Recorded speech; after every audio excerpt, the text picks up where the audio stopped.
A very good morning student. बेटा आज का जो हमारा लेक्चर होगा वो होगा यूकैरियोटिक सेल। यू का मतलब होता है बेटा बायोलॉजी के अंदर ट्रू, और कैरियो का मतलब बेटा न्यूक्लियस।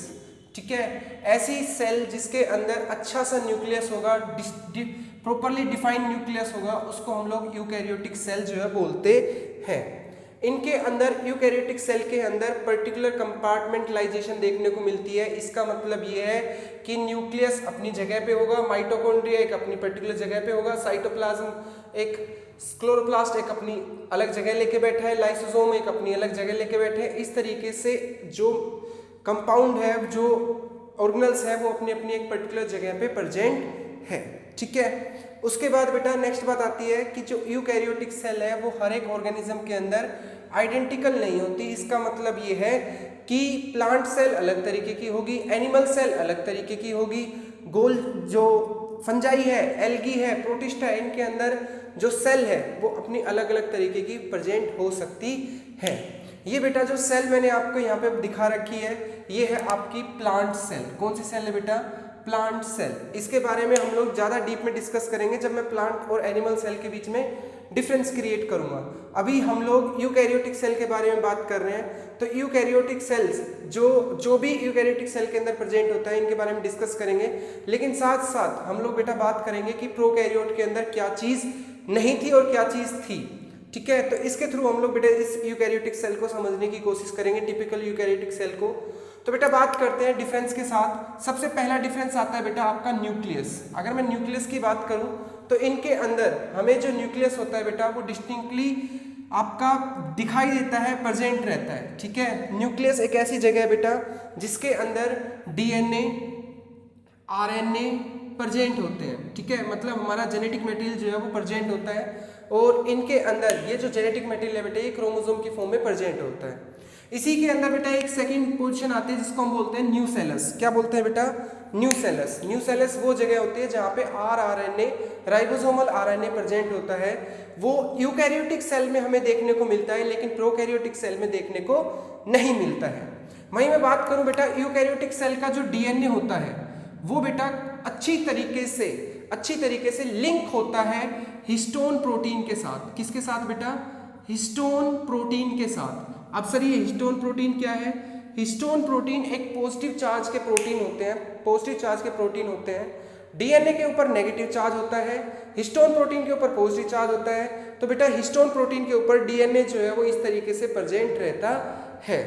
अराउंड 2 मीटर डीएनए जो है बेटा, 2 मीटर डीएनए एक सेल के अंदर प्रेजेंट होता है, और वो पूरा किसके अंदर ऊपर बाइंड होता है बेटा? हिस्टोन के ऊपर बाइंड होता है। ठीक है, लेकिन ऐसी चीजें जो है वो हमें प्रोकैरियोटिक सेल के अंदर देखने को नहीं मिली थी। उनके अंदर हमें डबल स्टैंडर्ड सर्कुलर डीएनए जो है वो देखने को मिलता है।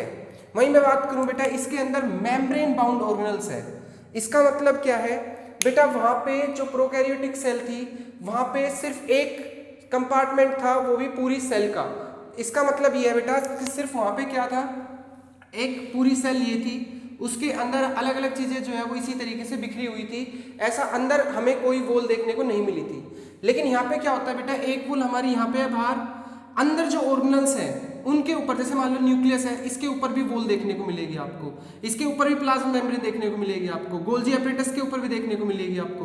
तो इस तरीके से मैं बोल सकता हूँ बेटा मेम्ब्रेन बाउंड ऑर्गेनल्स है, मेम्ब्रेन प्रेजेंट है ऑर्गेनल्स के ऊपर, लेकिन प्रोकैरियोट के अंदर ये चीज देखने को नहीं मिलती।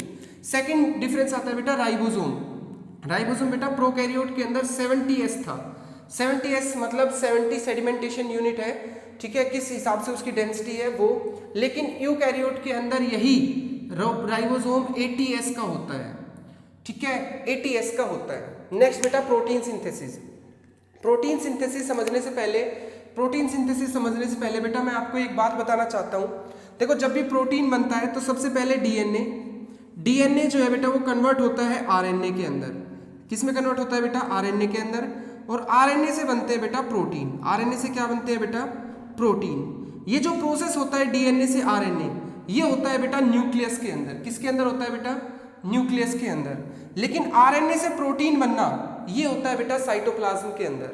लेकिन आप खुद बताओ, जब प्रोकैरियोट के अंदर न्यूक्लियस है ही नहीं तो उनके अंदर प्रोटीन सिंथेसिस सारी कहाँ पे होगी बेटा? उनके अंदर सारी प्रोटीन सिंथेसिस बेटा साइटोप्लाज्म के अंदर होगी, लेकिन यूकैरियोट के अंदर डीएनए से आरएनए न्यूक्लियस में बन रहा है और आरएनए से प्रोटीन कहाँ बन रहे हैं बेटा, साइटोप्लाज्म में बन रहे हैं, राइबोसोम के ऊपर बनते हैं, ठीक है, रफ एंडोप्लाज्मिक रेटिकुलम के ऊपर बनते हैं। ट्रू वैक्यूल बेटा प्रोकैरियोटिक सेल में नहीं होता, उनके अंदर सिर्फ एक वैक्यूल होता है, गैस वैक्यूल, जो कि ट्रू वैक्यूल की कैटेगरी में नहीं आता, लेकिन ट्रू वैक्यूल हमें देखने को मिलता है बेटा यूकैरियोटिक सेल के अंदर, ठीक है। ये हमारे पास है बेटा वैक्यूल, ठीक है, ये हमारे पास क्या है बेटा, वैक्यूल, ठीक है। नेक्स्ट बात आती है बेटा थाइलाकोइड मेम्ब्रेन होती है बेटा क्लोरोप्लास्ट के अंदर, ठीक है, वो एक पर्टिकुलर कंपार्टमेंट में पर्टिकुलरली अरेंज प्रेजेंट होती है यूकैरियोट के अंदर, लेकिन प्रोकैरियोट के अंदर वो इतनी डिस्टिंक्ट नहीं होती फोटोसिंथेसिस करने वालों के अंदर भी। अब मेन डिफरेंस की बात आती है बेटा एनवेलप सिस्टम। अगर यूकैरियोट की बात करूं तो बेटा एक एनवेलप तो ये है, ठीक है, आउटर साइड, दूसरा जो ऑर्गेनल्स हैं उनके ऊपर भी एक एक एनवेलप है, तो इसलिए मैं बोलता हूं बेटा कि यहाँ पे यूकैरियोट के अंदर हमें 2 एनवेलप सिस्टम देखने को मिलता है। 2 एनवेलप सिस्टम हमें यूकैरियोट के अंदर देखने को मिलता है, 1 एनवेलप सिस्टम हमें प्रोकैरियोट के अंदर देखने को मिलता है। और अगर मान लो मैं साइज की बात करूं तो बेटा यूकैरियोट का साइज जो है वो थोड़ा सा लार्ज होता है एज कंपेयर टू प्रोकैरियोट, ठीक है। उसके साथ साथ मैं आपको एक चीज और बताना चाहता हूं बेटा, यूकैरियोटिक सेल में ऑर्गेनल्स 2 तरीके के होते हैं, एक होते हैं हमारे पास डबल मेम्ब्रेन बाउंड और एक होते हैं सिंगल मेम्ब्रेन बाउंड। अगर मैं डबल मेम्ब्रेन की बात करूं तो बेटा न्यूक्लियस, ठीक है, माइटोकॉन्ड्रिया और क्लोरोप्लास्ट ऐसे ऑर्गेनल्स हैं बेटा जो कि डबल मेम्ब्रेन बाउंड होते हैं। वहीं मैं बात करूं किसकी, अगर मैं बात करता हूं बेटा single membrane bound, Golgi body, lysosome, endoplasmic reticulum, ठीक है, ये सब जो है वैक्यूल, ये सब जो है बेटा सिंगल मेम्ब्रेन बाउंड होते हैं, ठीक है। ये हमें यूकैरियोट के अंदर देखने को मिलता है। कौन सी चीज यूकैरियोट के अंदर देखने को नहीं मिलती बेटा, मीजोसोम जो है वो नहीं देखने को मिलता यूकैरियोट के अंदर, वो प्रोकैरियोट के अंदर देखने को मिलता है। मीजोसोम के अंदर बेसिकली क्या होता था कि कुछ एंजाइम होते थे जो कि फोटोसिंथेसिस, रेस्पिरेशन ये सब करने में हेल्प करते थे। प्लाज्मा मेम्ब्रेन ही अंदर की तरफ बाउंड करके क्या बनाती थी, मीजोसोम बनाती थी। लास्ट लेक्चर में हमने डिस्कस किया था, ठीक है। तो ये सब डिफरेंस थे बेटा किसके बारे में, प्रोकैरियोटिक और यूकैरियोटिक सेल के बारे में, ठीक है। अब हमें बात करनी पड़ेगी बेटा किसके बारे में, प्लांट सेल और एनिमल सेल के बारे में। यहाँ पे मैंने आपको दिखाई है बेटा प्लांट सेल, ये प्लांट सेल है एक, ठीक है। अगर मैं एनिमल सेल दिखाता तो बेटा इसके अंदर वो वैक्यूल हटा देता, न्यूक्लियस यहाँ पे आ जाता सेंटर में। प्लांट सेल के अंदर सबसे फर्स्ट बात यह है कि न्यूक्लियस जो है सेंटर में नहीं होता, साइड में होता है, क्योंकि इसमें लार्ज वैक्यूल प्रेजेंट होता है जो कि मिनरल सोल्ट वगैरह को स्टोर करता है, ठीक है। दूसरी बात, प्लांट के पास सेल वॉल प्रेजेंट होती है, एनिमल के पास सेल वॉल प्रेजेंट नहीं होती। सेल वॉल प्रेजेंट होने से क्या क्या फायदे होते हैं प्लांट को, प्लांट की सेल जो है सेल वॉल आने से रिजिड बन जाती है, टूटती नहीं है। प्लांट की सेल अगर जैसे मान लो कभी उसके अंदर वाटर चला जाता है तो वो बस्ट नहीं करती है, ठीक है। एनिमल सेल की अगर मैं बात करूं बेटा, सिर्फ उसके पास प्लाज्मा मेम्ब्रेन होती है, प्लाज्मा मेम्ब्रेन सबके पास होती है, ठीक है। प्लाज्मा मेम्ब्रेन जो है वो सिर्फ और सिर्फ प्लाज्मा मेम्ब्रेन प्रेजेंट होती है एनिमल सेल के पास। प्लास्टिड जैसे पिगमेंट कंटेनिंग कंपाउंड जो प्रेजेंट होते हैं, जैसे क्लोरोप्लास्ट होगा, ल्यूकोप्लास्ट हो गया, वो सब एनिमल प्लांट सेल के अंदर आपको देखने को मिलता है, ठीक है। लार्ज वैक्यूल आपको देखने को मिलेगा बेटा किसके अंदर, प्लांट सेल के अंदर। माइटोकॉन्ड्रिया ज्यादा अमाउंट में देखने को मिलेंगे बेटा आपको एनिमल सेल के अंदर, क्योंकि एनिमल जो है बेटा उनको ज्यादा एनर्जी चाहिए होती है, वो रनिंग वगैरह करते हैं, फूड सर्च के लिए भागते दौड़ते हैं, तो इसलिए बेटा उनके अंदर माइटोकॉन्ड्रिया ज्यादा अमाउंट में मिलता है as compare to plant cell. Centriole जो है बेटा वो प्रेजेंट होता है आपका एनिमल सेल के अंदर, प्लांट सेल के अंदर सेंट्रियोल एब्सेंट होता है। लाइसोसोम एनिमल सेल के अंदर देखने को मिलता है लेकिन प्लांट सेल के अंदर देखने को नहीं मिलता है। रिजर्व फूड प्लांट का होता है बेटा आपका स्टार्च, वहीं अगर मैं बात करूं बेटा एनिमल का तो वो हमें देखने को मिलेगा बेटा ग्लाइकोजन, ठीक है, ग्लाइकोजन।